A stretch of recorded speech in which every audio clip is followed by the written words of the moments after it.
Hello students, this is Mr. McAllen, and today we're going to go over a method for solving a quadratic equation. This method is going to involve factoring and setting the factors equal to 0 and solving for those zeros. We're going to then verify it by using a graphing utility. The first one we have is a simple trinomial with a leading coefficient. Most kids do not like the factors because it requires a little extra work, but using the method of factoring, we'll be able to quickly find the factors. So the first thing we do is we multiply this. In our school, this is called the AC method.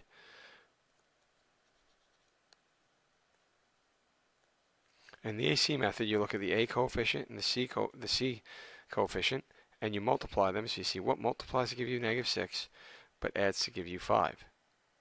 The numbers that would do this would be 6 and -1. And you rewrite this trinomial as 2x squared plus 5x, 6x minus 1x minus 3.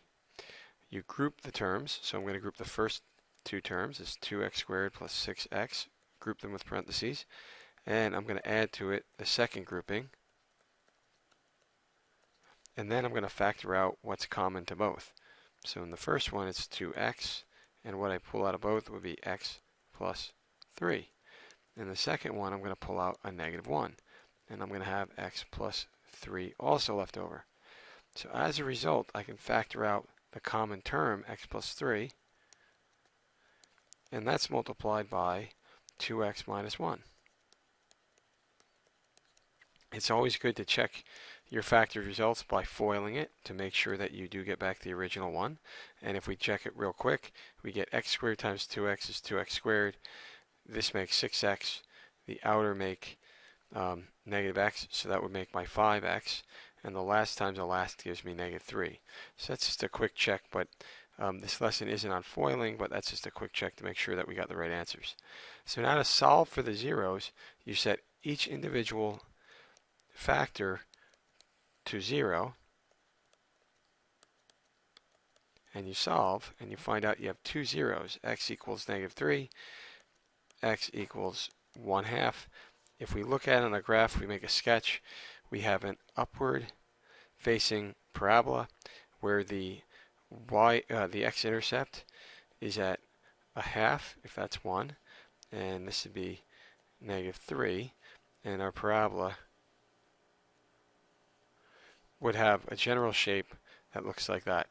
The y-intercept would be at 0, -3, and that's found by just plugging 0 in for the function. Now, I want to introduce you to this amazing tool called Desmos. It's a free application on the web. It's at www.desmos.com, and what you can do is see real-time graphing and find the zeros. So I'm going to put in, I went to desmos.com, I'm going to type in 2x squared. Let me just check to make sure that's plus 5x minus 3 plus 5x, and as I manipulate the coefficients in the terms, you can see the parabola is moving. And we can see here that I've got my two zeros at -3, and at 0.5. And this shows the parabola where it crosses the x-axis. I'm going to do a little screen capture just so I can copy that back into my OneNote notebook, so I can have it just to show how it appears with the problem. And the graph kind of jumped right in the middle of my text there, so I'm just going to undo that, and I'll just move it all the way to the side here so I have a copy of it so we can show the class tomorrow. Anyhow, so you can see how close the sketch to the real graph is, and we have that y-intercept at -3. I hope this video has helped you in terms of figuring out how to use factoring to find zeros of a second degree polynomial, a quadratic equation, and you can use Desmos to verify your result.